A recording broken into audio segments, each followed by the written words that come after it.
Max, a woman in my section wants to know if we do anything gluten-free. What do I tell her? Tell her she's not allergic to gluten. She's just masking an eating disorder. At Jewelers Mutual, we're a little obsessed with jewelry. Obsessed like auctioneers with talking fast. 50, we're going to fit so. Pop stars with auto-tune. Yeah. And dentists with asking questions. So, how did he propose? After they've put their hands in your mouth. What? Great. Yes, we've made jewelry our obsession for over 100 years. We love it so much, we named our kids Ruby, Amber, and Opal. Venti soy latte for Opal? At Jewelers Mutual, we insure jewelry and only jewelry, which is why people who are also obsessed with jewelry trust us with theirs. Let's face it, where you're betting is just as important as who you're betting on. That's why I go to mybookie.ag. It's fast, it's easy, and they pay you when you win. Look, I wouldn't be telling you to bet mybookie.ag if they weren't the best. Do the smart thing. If you're going to bet this football season, bet with mybookie.ag. That's mybookie.ag. They're killing me, Whitey. They're killing me. Well, what do we do? This just got way too complicated. I've got it. Here's what's going down. Corey, you talk to your team. You guys are going to decline that holding call. Done. Yo, wait, but hold on. Trayshawn, once we break this huddle, you're going to get out there, do some crazy celebration. I'm talking some humpies. Whatever you got to do, you do it. Okay, I got you. I'm going to call unsportsmanlike conduct on the celebration, giving the Whites better field position after the kickoff. Coach, I need you to talk to your team about letting them run that kickoff back. Why would I do that? Think about it. Defense, special team, it's all one. You let them run that kickback, both your defenses get 6 points. Nice. Okay, everyone good here? Yeah. Nope. Once again, my kicker is getting no love. Oh, shut up, Bill. Your team is in first place. Plus, you're about to get extra point for the PAT. Yeah, don't be greedy, Bill. Stop being greedy, Bill. Fine. Bill. Yeah, Bill. He said fine. Bill. Bill. Yeah, Bill. You, Bill. All right, let's do this. Get out there. Wait a minute. Trayshawn comes in with a very delayed celebration here. Oh, wow. I'm pretty sure that's going to be yeah, there it is. Another armchair.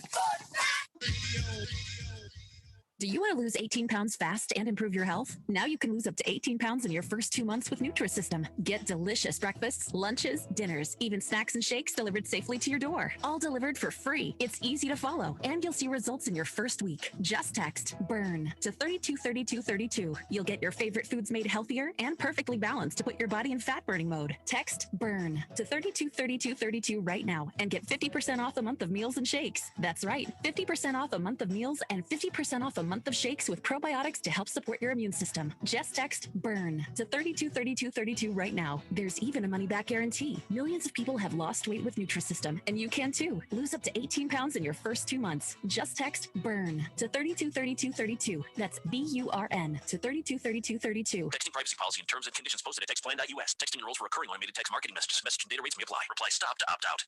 Georgie, would you like some Jell-O? Why'd you put the bananas in there? George likes the bananas! So let him have bananas on the side! All right, please! Please! I cannot have this constant bickering. Stress is very damaging to the epidermis.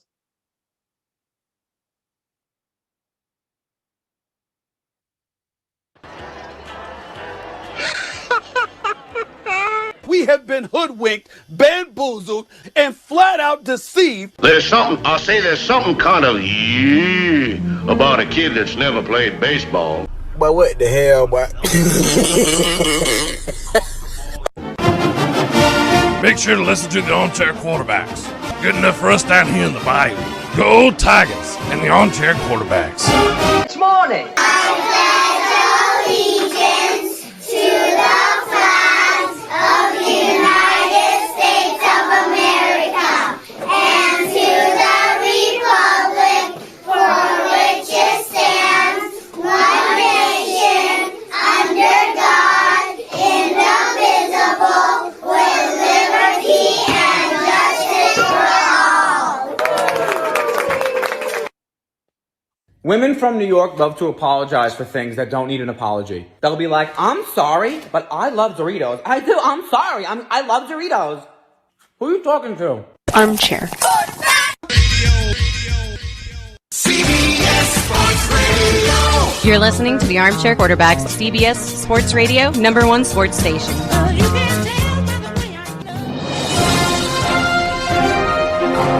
Good morning, and this is your Armchair Quarterbacks Sports Flash.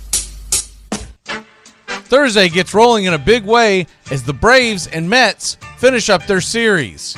Taijuan Walker for New York.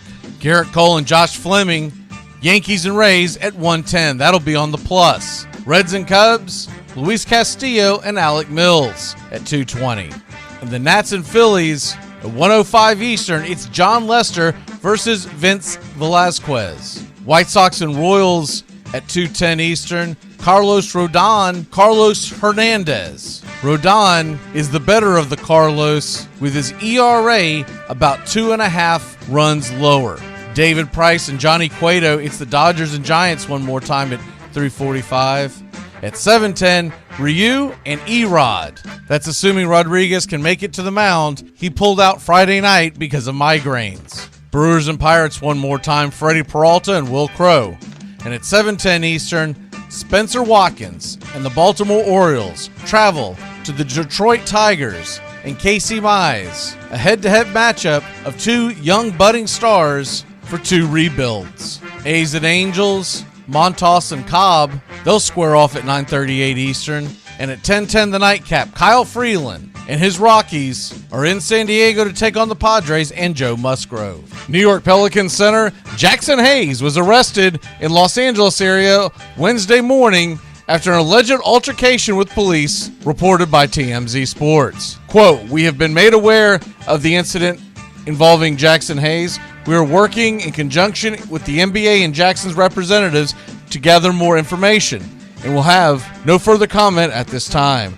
According to the report, police were called to a Los Angeles area home because of a domestic disturbance, and Jackson Hayes tried to prevent officers from entering the property. A fight reportedly ensued that sent Hayes, who was shocked by a taser, to a local hospital. The officer's condition is unknown. Hayes, the number 8 pick in the 2019 draft, averaged 7.5 points, 4.3 rebounds for the Pelicans last year.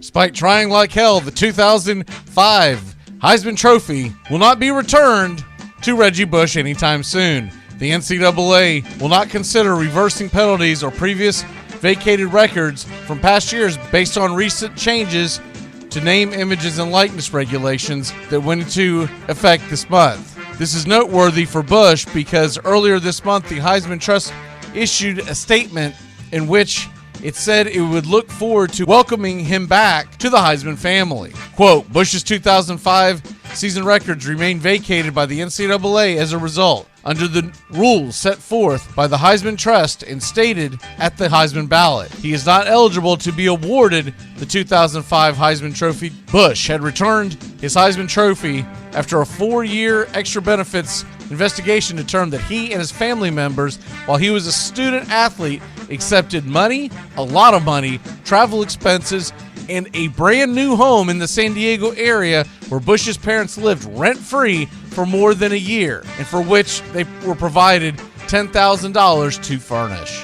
The Oakland A's made a big score on Wednesday. They acquired outfielder Starling Marte from the Marlins for left-handed pitcher Jesus Luzardo. The Marlins will cover the majority of the roughly $4.6 million left on Marte's salary this season. A's general manager had this to say, quote, "We felt like Starling was the best position player out there. It's not easy to trade a player like Jesus, but bottom line, we've always said when the team and the clubhouse performs and puts itself in position, it's on us to try to do whatever we can to help them." The A's currently have the final spot in the wild card secured and are fighting off the Mariners, Yankees, among others. And that's your Armchair Quarterbacks Sports Flash. Stay tuned for the Armchair Quarterbacks radio show and YouTube Live. Please like, subscribe, and share our show today. The Armchair Quarterbacks, your first choice for sports talk, live from the First Coast.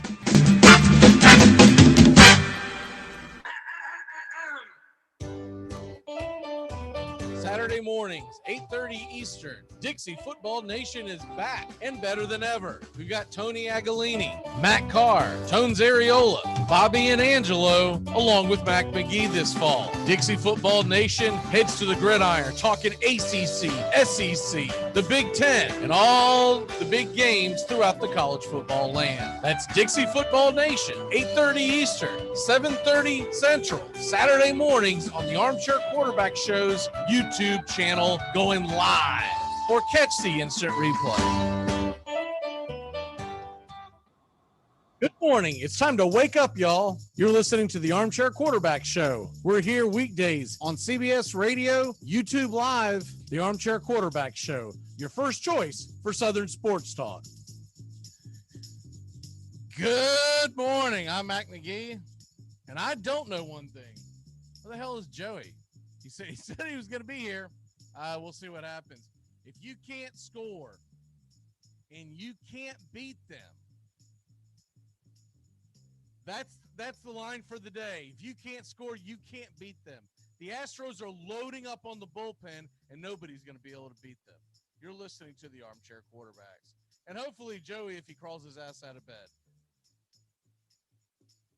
You want to go back home to Oregon and make 100 babies? Great. I'm in no position to tell anyone how to live. But sneaking out like this, quitting, you regret it for the rest of your life. Baseball is what gets inside you. It's what lights you up. You can't deny that. It just got too hard. It's supposed to be hard. If it wasn't hard, everyone would do it. The hard is what makes it great. Armchair.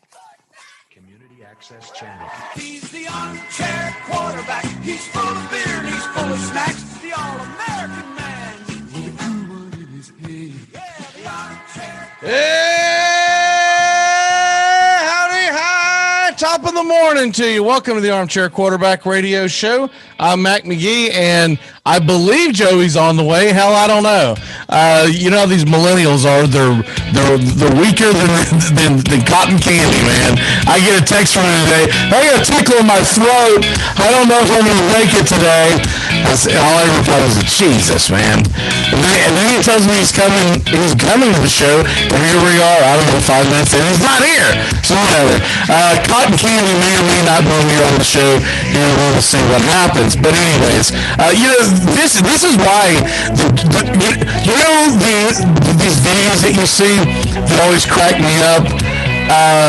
You'll see them on TikTok a lot, and it's usually a Gen Xer making the video, and they'll say, "My generation this, your generation that. We are not the same."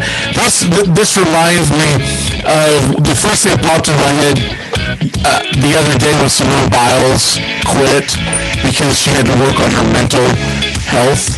And all I can think of is that my generation had Carrie Strug with a broken foot out there winning a gold medal. Your generation has Simon Biles who dipped because she wasn't feeling, she wasn't all there. She just not feeling it. Our generation is not the same, my friend. It is a cotton candy generation. I never would have thought it at the time because I always thought that our generation was nowhere near as tough as the ones before. But the steep drop-off from Gen X to the current generations of what millennials and then Gen Z, it's night and day. It is night and day. It is hilarious to me when you see the big differences on what they are willing and what they are not willing to do, right? And toughness kind of goes out the window. Anyways, speaking of toughness going out the window, the NBA draft is today. So, talking about a bag of sissies. Here we go. You're really drafting 18-year-old kids, 19-year-old kids today, giving millions of dollars and hope that they try really hard. I don't think that's going to work much anymore. Did you see the Aaron Rodgers presser? He is a pompous ass, is he not? He is just an ass. It is unbelievable how Aaron Rodgers has been always portrayed for the last, several years, that he was really tough. and he was, this guy that everyone wanted to emulate, right? That everyone wanted to emulate, and that Tom Brady, he was the soft one, and everybody knew Tom Brady. I'll tell you what, the tables are turning on that. Because you got Tom Brady playing with a torn MCL and won a Super Bowl on torn MCL. Then Aaron Rodgers, he doesn't want to show up for camp because he just doesn't like a lot of the instant interviews that took place when guys weren't re-signing Green Bay. And he wants to have full control, essentially. That's essentially what he wants. I think what he wants is what Tom Brady has, which is essential control. Tom Brady doesn't have full control in Tampa. He's got essential control, right? That's why Tom Brady won the Super Bowl this year, is because Tom Brady knows how to win. He knows the guys to bring in, et cetera, et cetera. Let's be honest. The Buccaneers, they sucked. They sucked for 15 years. The organization was garbage.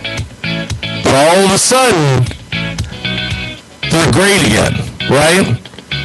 There's a huge gap in between the Derek Brooks, Warren Sapp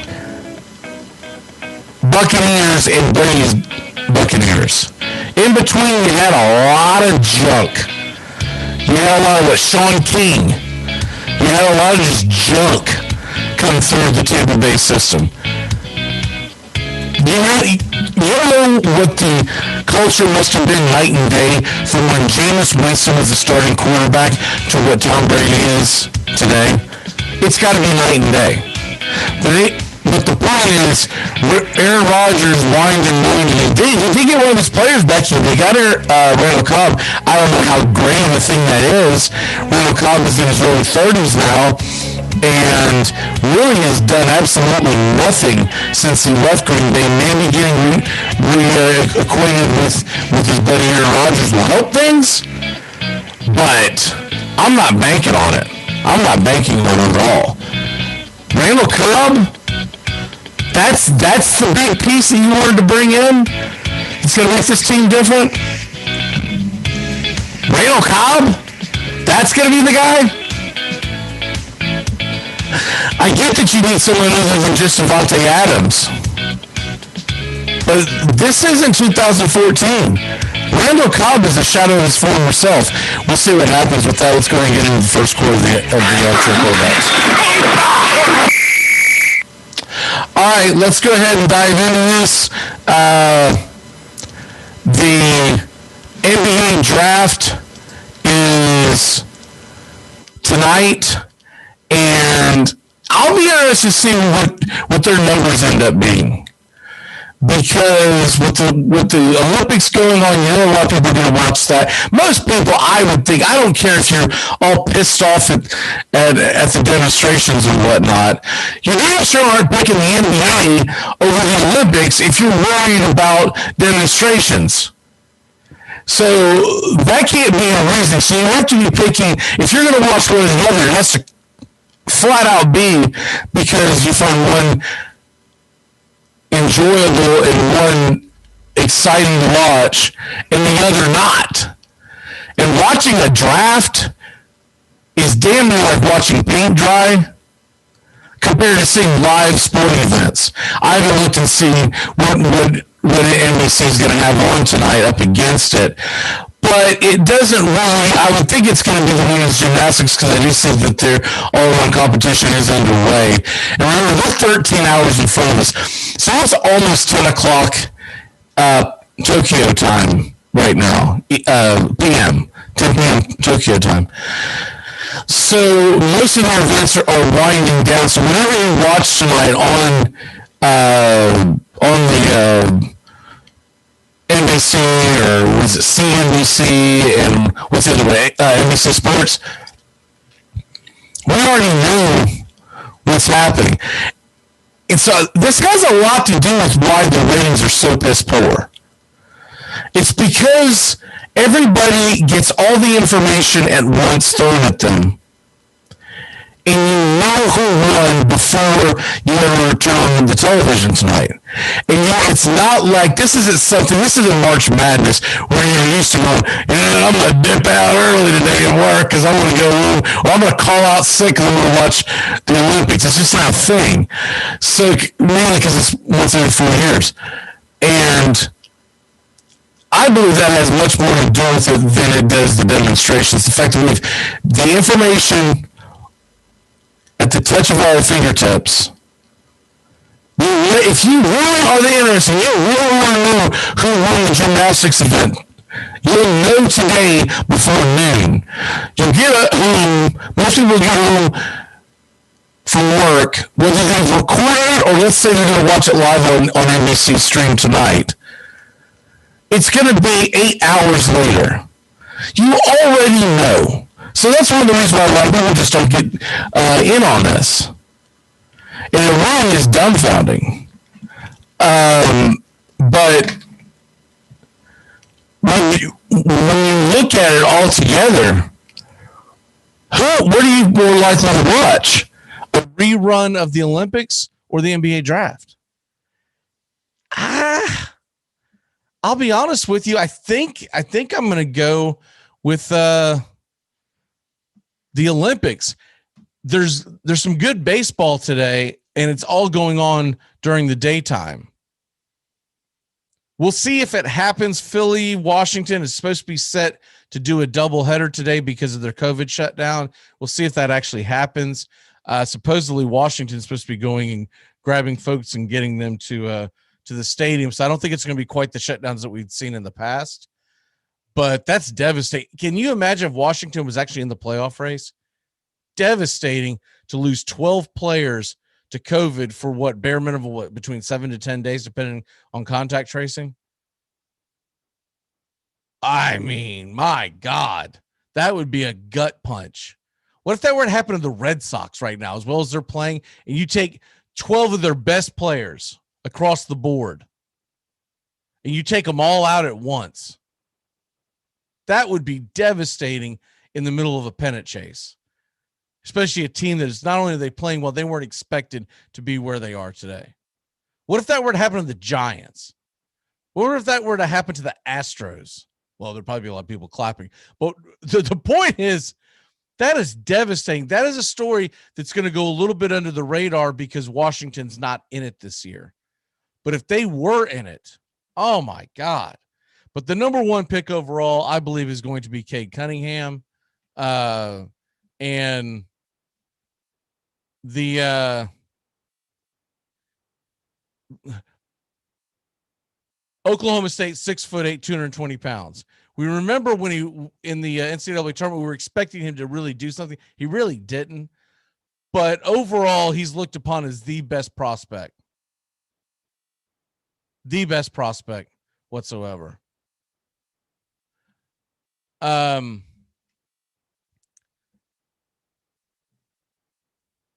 Jalen Green is being looked upon as the second best prospect.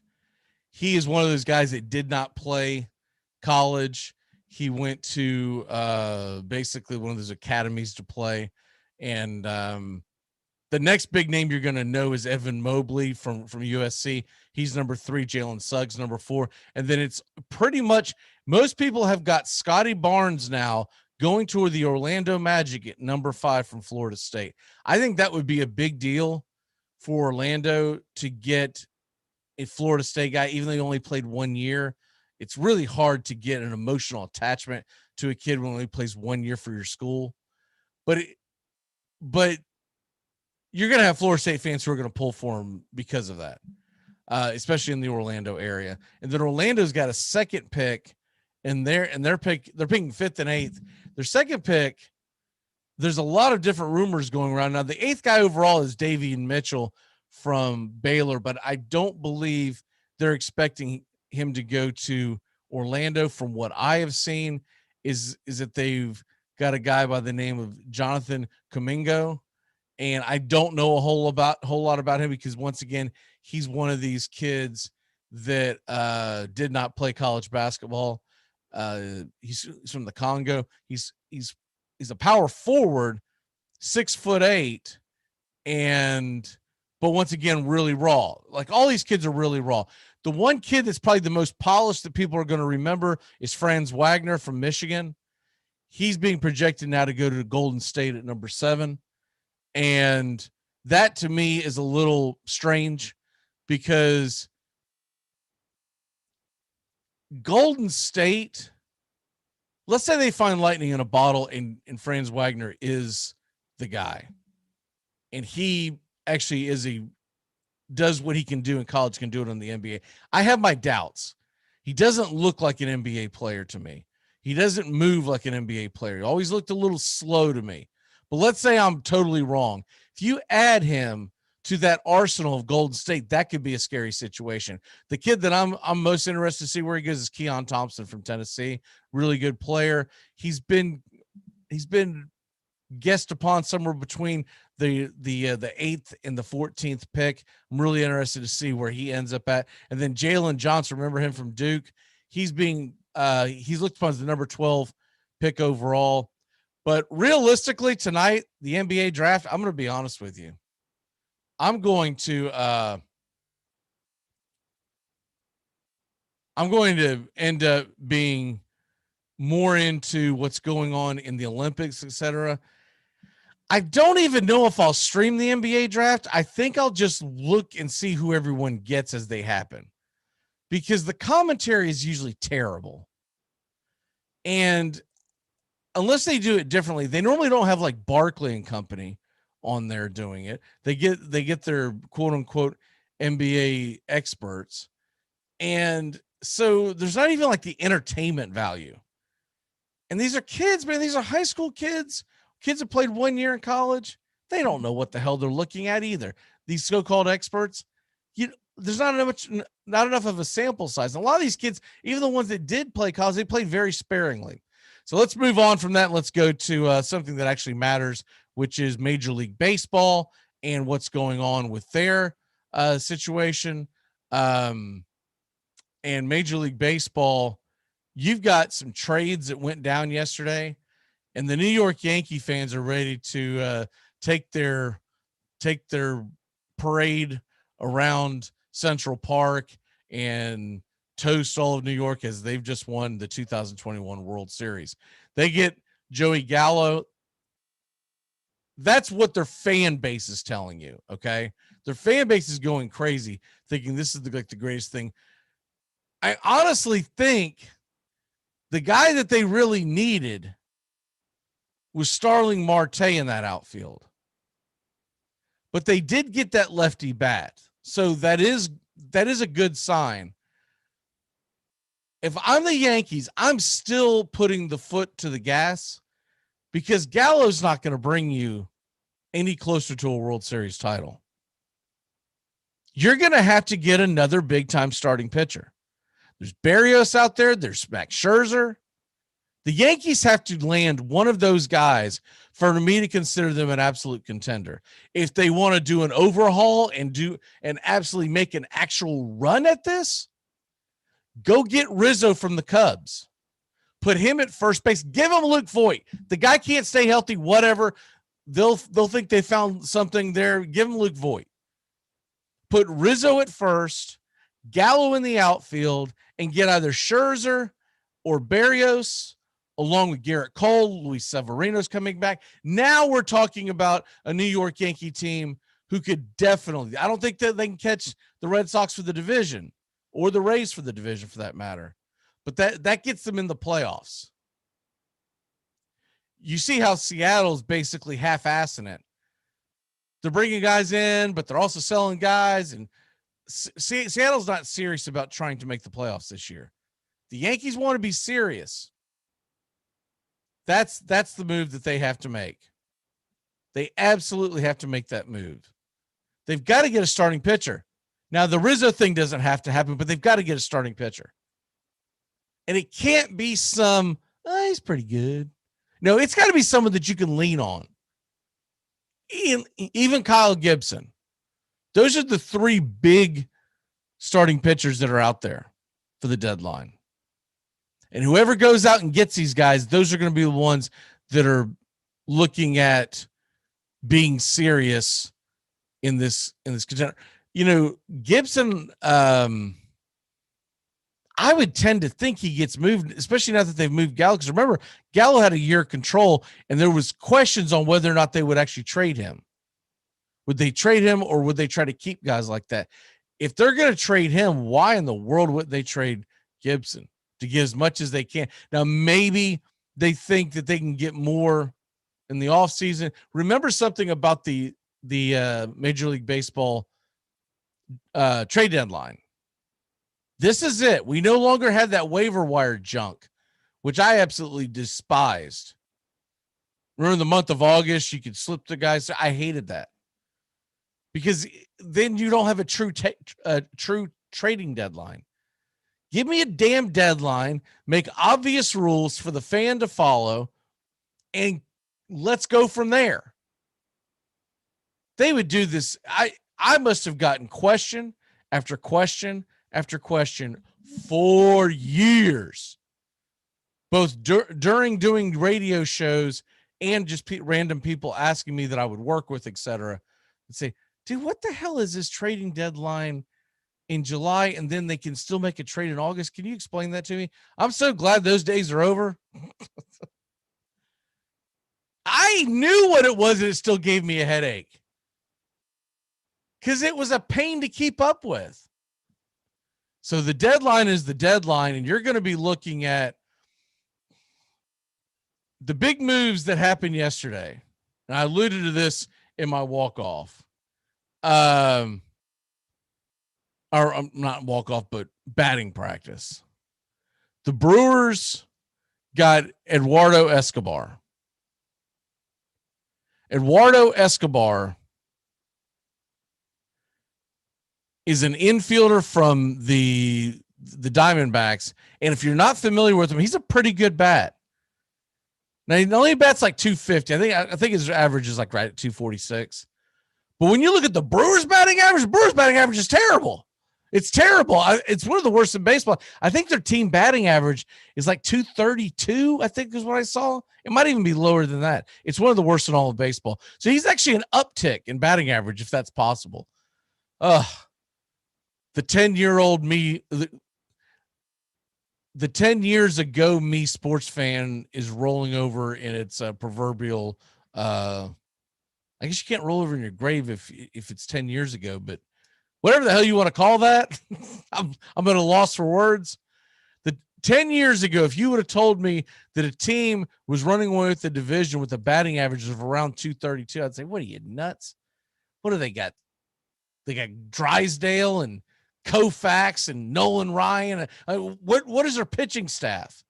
And they've got a good pitching staff. They got a very good pitching staff, but it's not like all-time elite. But this kid, Escobar, well, I say kid, but he's actually a veteran. He's been in the league for, I want to say he's like 31, 32 years old. He gives them another bat. And remember the Willie Adames trade that they made earlier in the year? That has been a big deal. So this gives them a pretty darn good infield. And their outfield is not exactly chopped liver. The Brewers can make real noise, and this is a sneaky ad. Remember something about Escobar. He was wanted by a bunch of teams. The Mets wanted him. The White Sox wanted him. This was a really good get for the Brewers, but it's going to get overshadowed by Gallo going to the Yankees and Starlin Marte going to Oakland. Starlin Marte going to Oakland, that surprised me. I'm not going to lie, that surprised me because you don't normally see Starlin Marte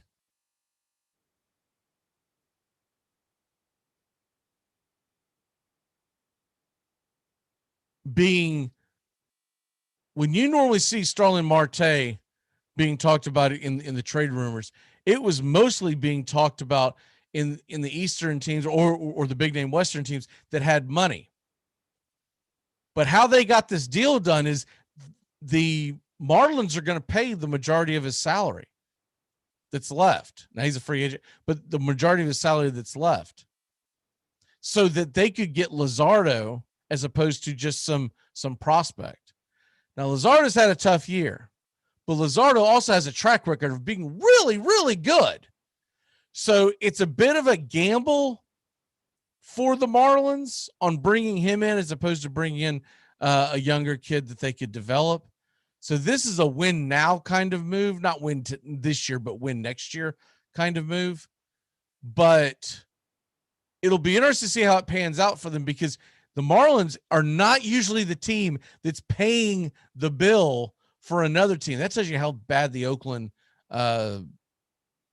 finances are. But they essentially have given up, and they said, look, if you can do something with them, that's great, but we can't get Luzardo to be consistent. So they've gotten rid of him, and Marte's going to give them some pop in their offense. Yimi Garcia with the Astros, this is a big deal too. You add Yimi Garcia and you just added Graveman. This bullpen of the Astros has become extremely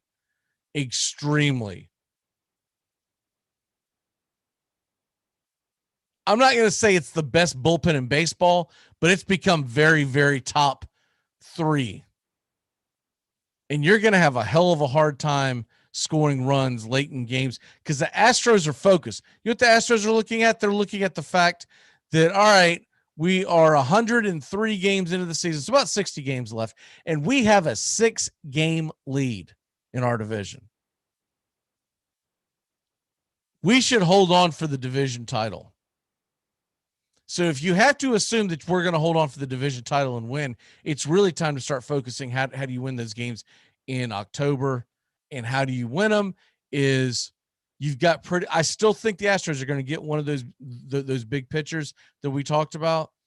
I really believe that the Astros are going to get one of those frontline starting pitchers. They always make that move. Remember the Greinke trade a couple of years ago. So with putting all that together, they're looking at, we've got a good offense. In fact, we've got a great offense. They got one of the best offenses in baseball. So we're not worried about scoring runs. We got a pretty good pitching staff. We would like to add one more piece that makes us very, very difficult to beat in the postseason. But when we get that lead in the 7th inning, the 8th inning, the 9th inning, we've got to make sure we can get the bridge to the 9th inning and make that bridge much more stable, so that in a game where I think they're looking at this, you look at the righties that they brought in. Why would they be bringing in so many righties? Because the Boston Red Sox have a right-handed heavy lineup.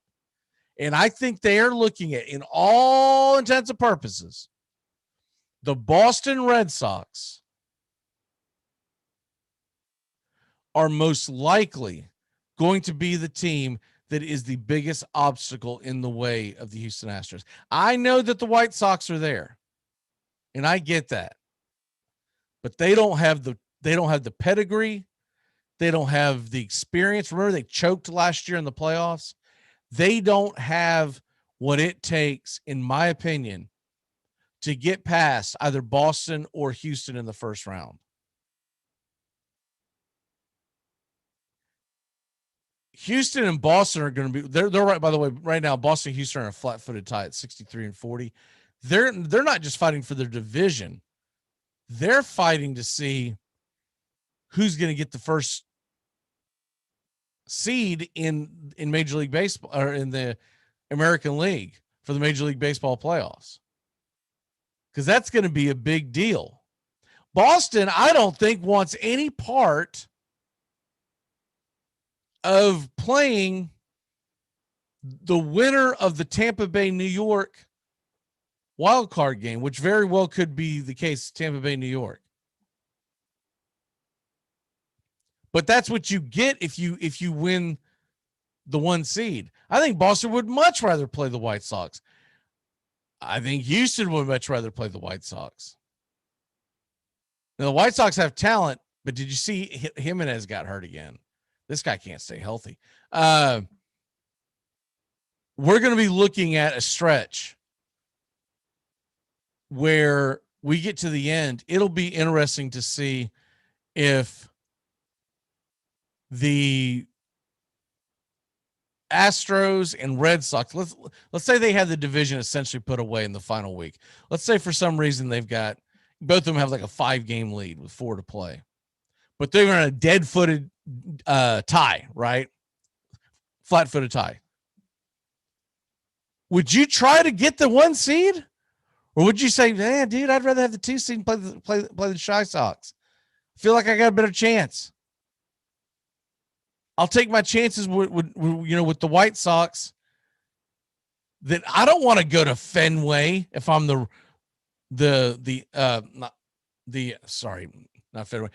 If I'm Boston, I don't want to be in Fenway starting my series hosting the Yankees or the Rays. I think I'd much rather play the Yankees because the Rays seem to have Boston's number from time to time.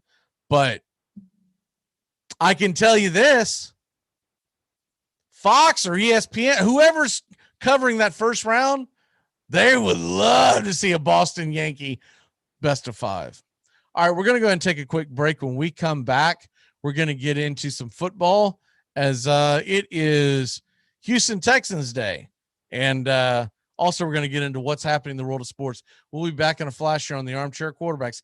Keep it locked in here to CBS Sports Radio, YouTube Live. We'll be back in just a few moments. Stupid interviews. Hey, you're a member of the Buffalo Bills. How does it feel? Well, it's a blessing. I want to thank God. Going to try to do my best. It's a great organization.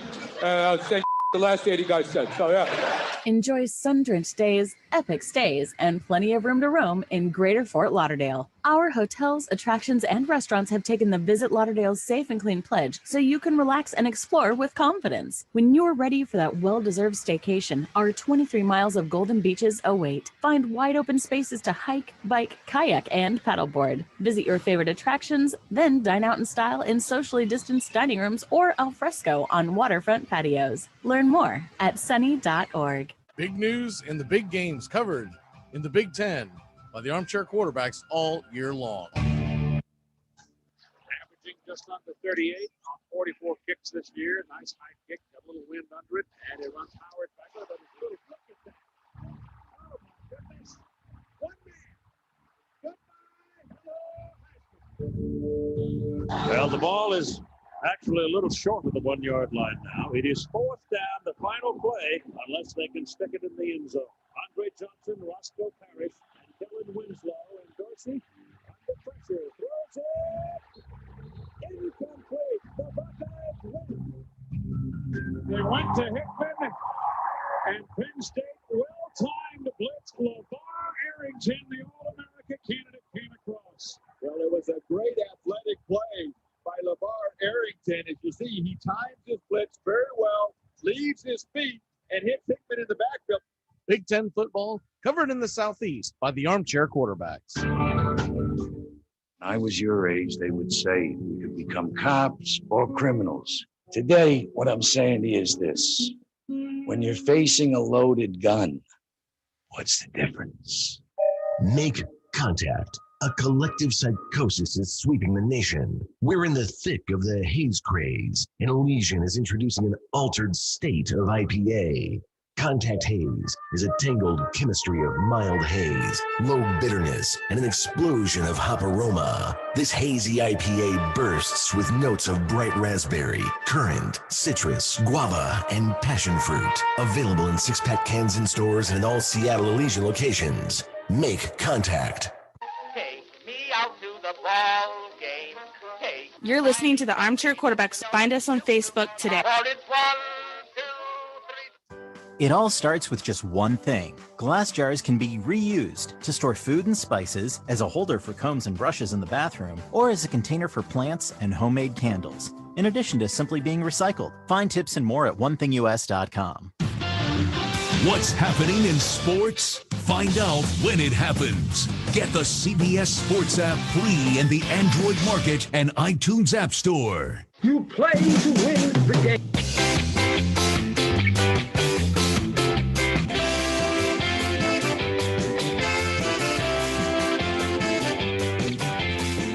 Welcome back here to the Armchair Quarterbacks.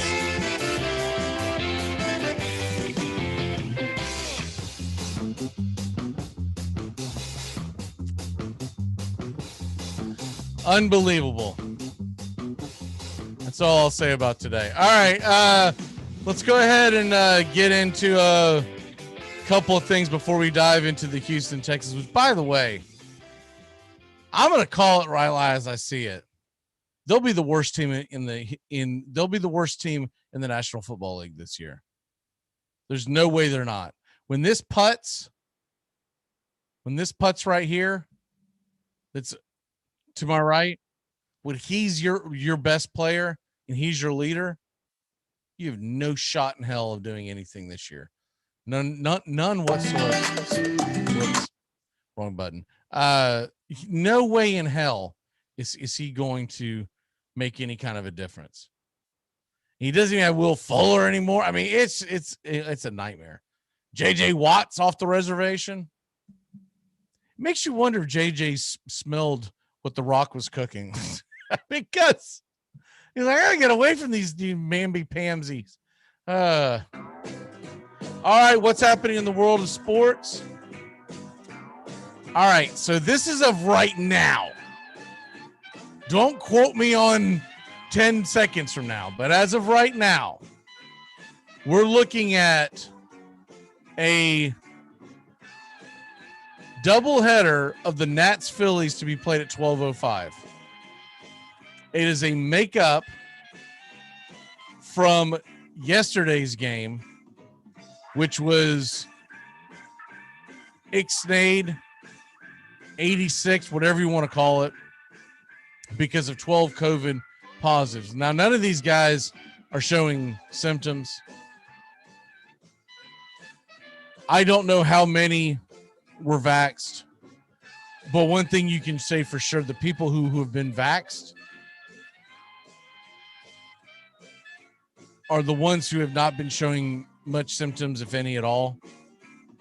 And so that, I will say this, and I'm not going to tell anyone that they have to go get a vaccine. That's stupid.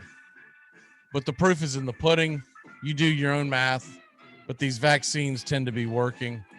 I'm sure there's going to be a case here and there, but for all intents and purposes, it's been working. That even if you get it, and when you get it, all it's saying is that the virus is on you. But the reason why you're not feeling anything is because you've gotten vaccinated and it's not penetrating your immune system. But anyways, we'll see if that happens today. If it doesn't, fear not, sports fans, because we've got a lot of really good baseball today. You've got the Braves and Mets are finishing up their 5-game series, which the Braves crapped the bed last night. Max Fried had a pretty good pitching effort. It could have unraveled early, by the way, and he held on, gave up. He gave up 2 runs. And once again, Snick, I mean, I'm telling you right now, a 9-year-old on a PlayStation could outmanage Brian Snicker. But he left Fried in for 1 too many innings. A guy that has been known to run out of gas in a low-scoring game, and you left him in, which gave up the home run ball. Now, Riley come back and tied it up, but the Braves ended up losing last night, so they're going to try to win this series. If they can win the series, they will be within 5 games. I'm sorry, they're within 5 games right now. If they can win the series, they'll be within 4. If they lose, it'll be 6. It's a big game, and it's Taijuan Walker, who's been really tough on the Braves this year. He is going up against Drew Smyly. Drew Smyly, remember, his knee was barking the other night. We'll see what happens. I'm not having a lot of confidence that Drew Smyly is going to be able to pitch an entire game, because normally if your knee starts barking at you, there's a good chance that this is a sign for things to come. But the Yankees and Rays, they're at 110 as well. That should be a lot of fun. Garrett Cole on the mound against Luis Patino. At 220, Cubs and Reds, no one really cares about that junk because both teams are essentially having – I know the Reds are making moves, but I really don't see how the Reds are going to make a run for the Central. The Brewers are really good. They're not fool's gold, and they've got a commanding lead. So the moves that the Reds are making – I have to credit their front office that they're trying to make this a fun summer for the Cincinnati fans. And I haven't done a deep dive on how many of those middle relievers that they've acquired do they have control over. But all in all, I will say this. I've got to give the Reds management credit. And of course, we don't know how many Cubs will actually hit the field today, because with them most likely trading off their entire farm, they might bench a lot of guys. You might see a guy come out in the third inning. By the way, Suni Lee of the United States won the gold in the all-around competition. So you got that going on. So now that that's plastered all over this is my point. Now that that's plastered all over the place, how many people are going to watch? It's really cool that she did it, especially considering the fact that, we got these softies like Simone Biles that won't show up for work, and she quit. Suni Lee, I think that's great that she won it. But how many people are going to watch now? A true gymnastics fan will, because they want to see how it happened. Most people are going, hey, I'll watch a movie. I might put it on a device and have it just so I can see how it happened in real time, so to speak. But when that stuff gets plastered all over the place, it ruins it all. See, when people talk about, when you compare these Olympics, I'm going to kill this. When you talk about these Olympics compared to other Olympics, we'll just take, for instance, the 1980 Olympics, which obviously had great ratings for the Winter Olympics. And when the U.S. beat the Soviet Union, there was a lot of other factors going on. First of all, you never had anyone even remotely even thinking about turning their back on the national anthem. But put that aside. Put that aside. They had only at that time 3 major channels, because I don't believe Fox came along until 83, 84 ish. Okay. And even then, Fox was not considered a major channel. They were like, we're going to be a new major channel, but it's going to take us 15 years. We're going to have to get the NFL licensing before we become a major network. So you only had 3 major channels. Not many people had cable. You didn't have nothing else to watch. And it was really easy to stay away from what happened in these games, mainly because the Lake Placid game, that game was played during the daytime. It was played, obviously, in the United States. It was played during the daytime, and it was replayed later that night so the fans could see. Well, it was really easy to stay away from. You didn't have Twitter. You didn't have any kind of internet. And if you wanted to stay away from it, what a lot of Americans did that night was, even when they watched their local news, the local news would say, and here's a disclaimer in case you're trying to stay away from it all. We're about to tell you the results of what happened in the Olympics today. And Americans would either turn the volume down, change the channel, whatever the hell, turn the TV off, and they come back 20 minutes later, turn their TV back on, and away we go. That blurb there, you could open up Facebook and some friend of yours shares it right now. You can say, I don't want to know. I'm not going to turn on Twitter. I'm not going to do nothing. I'm going to do nothing sports related. You could open up Facebook and some jackass has ruined it for you. You can turn on, you can go, I'm not going to do any of these today. What's on TikTok? The 5th video. Someone go, it's so great. It's suddenly won that. It's impossible to stay away from it.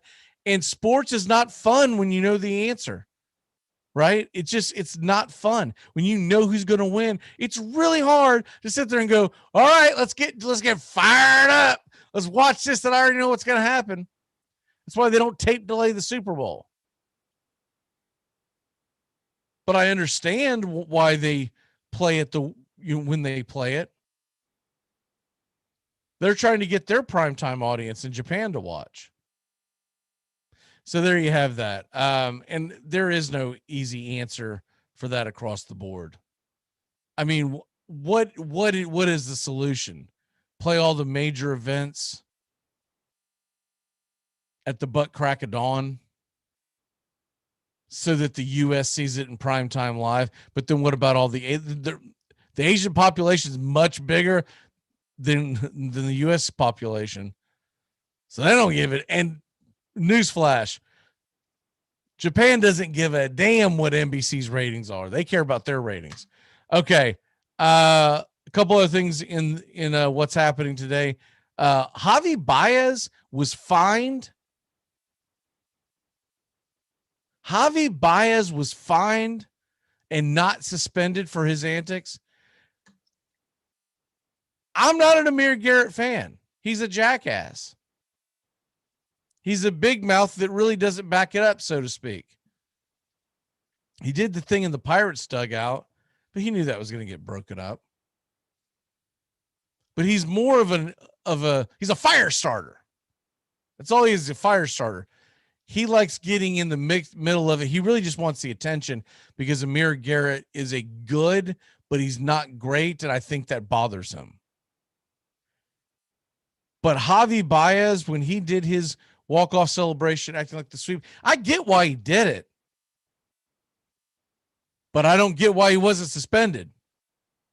Because Amir Garrett was suspended, and they're supposed to be cracking down on taunting.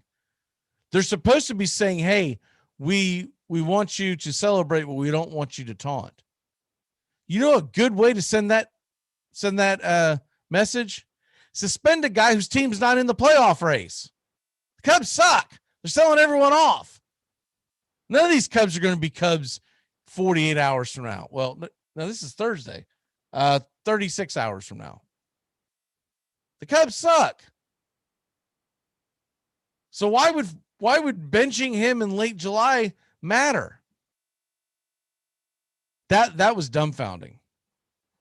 Big 12 commissioner Bob Bowlesby. I'll get more into this in the bottom of the hour on the Take Me Out to the Ball game, which is coming up. It'll be dropping at 9:30 Eastern. But he is claiming that ESPN is doing a number on the Big 12.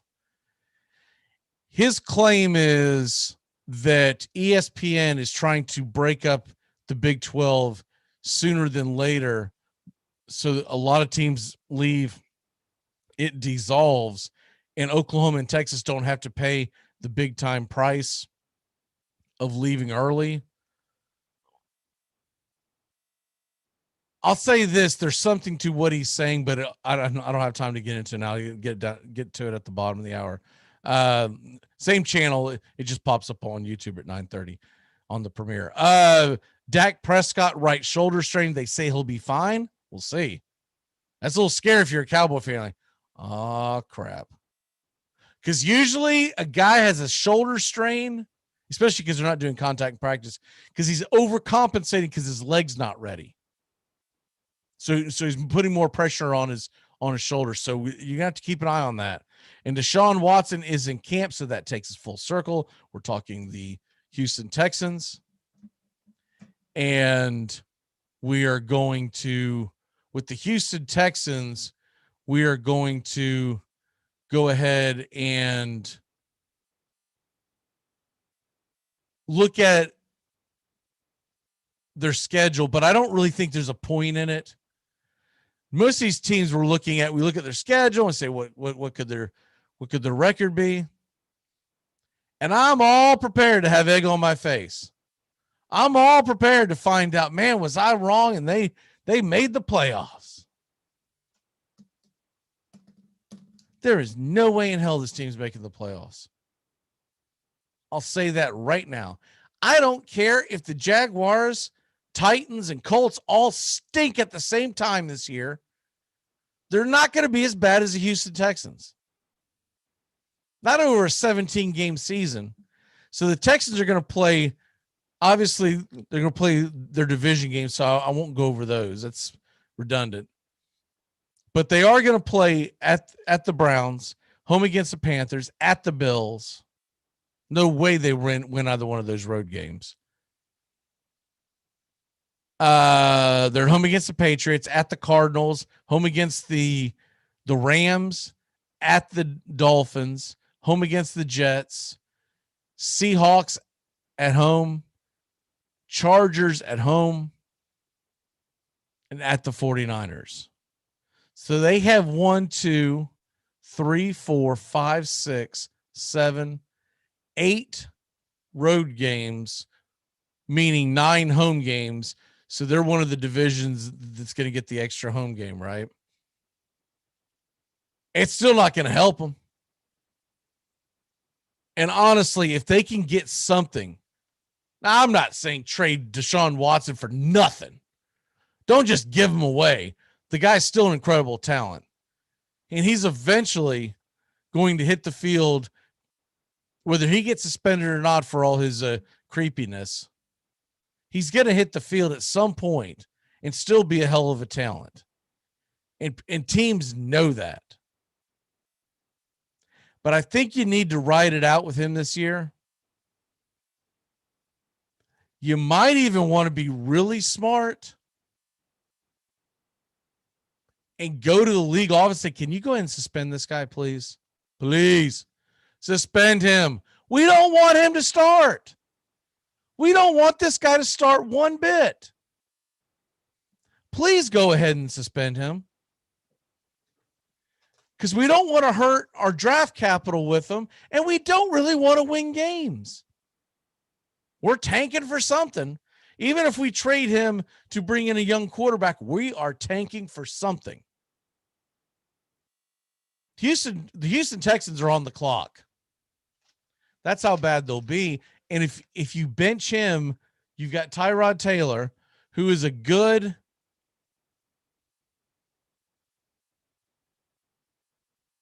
NFL quarterback. He's good. He's realistically your backup for a lot of reasons. We know that. But he's good, but he's not great. And you would need a great quarterback to navigate this season with the Houston Texans. So I say bench Deshaun Watson via going to the league and saying, hey, if you don't suspend him, we're gonna. So you need to go ahead and lay the law down and grow a pair, because you've done nothing about this all season long. They have done absolutely nothing about this. It really is dumbfounding that this team can be all season long or all off season long, and nothing's come down about this. Why are they dragging their damn feet? I'd be a little pissed off if I were Antonio Brown. They were pretty quick to throw the hammer on him. And he's only done a fraction of what Deshaun Watson's being accused of. Get him suspended. I'd say, hell, I don't care how long you suspend him. I don't care. 8 games, 10 games, whatever. Let him be suspended. Let him come back. Continue to ride him on the pine, because you don't want to win those games. You don't want him to come back and get lightning on a bottle and win like four of the last 6 games playing spoiler, ruin your draft capital. Not to mention a non-injured Deshaun Watson equates into much better trade possibilities. And then make a trade with a team that feels like they are a Deshaun Watson away from winning it all. And you can wait till the end of the season so you can see where everyone's draft capital is at. I wouldn't trade Deshaun Watson right now because his value is at an all-time low, but he's going to be much more than that without a doubt. Hold on to him and then go from there. All right, it's time to turn back time, because look, you look at the rest of their defense lost a lot, but look at their offense. David Johnson is suddenly the best thing since sliced bread when it comes to Houston offense. That's sad. That is absolutely sad that the Houston, listen to their wide receiving core now that they've lost everybody. Hell, they even got rid of Will Fuller, who's by far the most talented wide receiver that they've. He was probably more talented than D Hop ever was, but he's never been able to stay healthy. And now he got suspended because of the PEDs. But listen to this wide receiving core. Brandon Cooks, who's always been overrated. Kiki Kuti, you might as well put MASH on the back of his jersey. That dude could not stay healthy. They bring in Anthony Miller.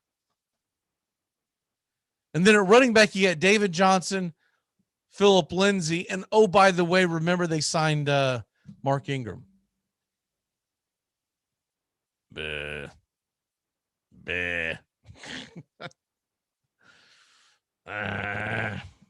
Put Tyrod Taylor in there, run a very, very terrible version of the wishbone and call it a day. All right, it's time to turn back time. Here we go. This team's gonna be so bad. It's gonna suck when the Jags lose to them in the first week because Deshaun will probably play. He'll find a way to beat a very young, inexperienced team in Jacksonville. But when it's all said and done, that might help Jacksonville out at the end because when you get to the very end of the season, there'll be two of the worst records. And maybe they get the tiebreaker because they lose that opening game. Opening game for the Texans is against Jacksonville. All right, turn back time. On this date, one of my favorite players of all time, in 1908, Rube Waddell strikes out 16 of his former teammates when the Browns, that's right, the St. Louis Browns defeat the Philadelphia A's at Sportsman's Park 5-4. During the offseason, a frustrated Connie Mack, Philadelphia's owner and manager, traded Rube Waddell to St. Louis. Mack was not a fan of Waddell. Waddell was the biggest wild card that's ever played professional sports. I don't have time to get into today, but he's got some stories. And remember Connie Mack, this guy wore a three-piece suit in the dugout with a bowler until he retired in the 1950s. He was not what you would consider a free spirit, as Rube Waddell was. Birthdays. It's your birthday today. What does that mean? All right.